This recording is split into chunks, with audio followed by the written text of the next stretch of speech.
The truce between President Uhuru Kenyatta and opposition chief Raila Odinga now seems to have negatively impacted the independence of Parliament, with the executive now having a field day. With majority members of opposition now supporting the Jubilee administration, there are no longer checks and balances in the August House. In our weekly segment on the August House, our senior political affairs reporter Chris Thairo looks at some of the instances where the executive has muzzled the legislature.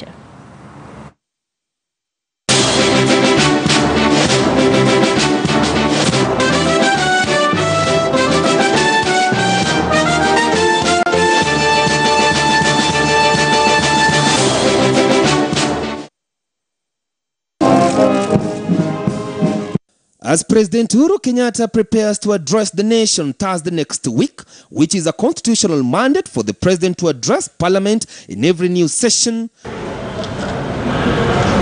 the independence of the August House has been put to question since the much-publicized handshake between the president and opposition chief Raila Odinga. Majority of the members who were aligned to NASA coalition changed tune and started praising the executive. When we came to work together now as a house, in which case we lost the aspect of serious opposition in the chambers.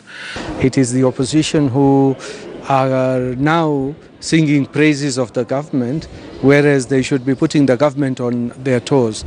So that's where now the independence has gone of Parliament. What is missing, because I think majority of the public would want to see very serious intellectual fights in the House. And maybe the intellectual fights reduced a little bit. In the meantime, the executive has been having its way without any opposition. The opposition no longer speaks out about the ills in government. A case in point was during the debate on the imposition of the VAT levy on petroleum from 0 to 8%. Despite Kenyans being against the new VAT, opposition chief Raila Odinga went mute, with his troops in Parliament joining Jubilee MPs in pushing for the bill. And this is a positive thing to Jubilee MPs. We cannot be going against the Jubilee agenda. So we are still independent. We think for ourselves, but we still have to support the Jubilee agenda. That's what I believe.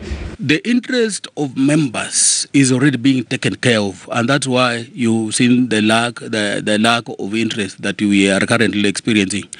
I'm sure it will go on for some time until when now again sides start forming to get extreme decisions being taken over issues. We in NASA coalition, and by extension ODM party, are still bona fide members of the minority.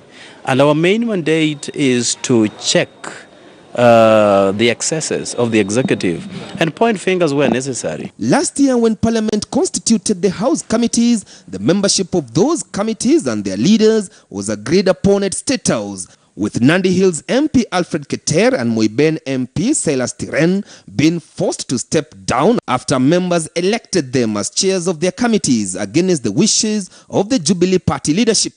Most of the cartels now who are running have supported the programs in Parliament to the extent that even some debates are doctored. It is not in the interest of the public that the executive chooses who is going to be the chair of a departmental committee overseeing certain ministries, because that person will be beholden not to the Parliament, but to the executive.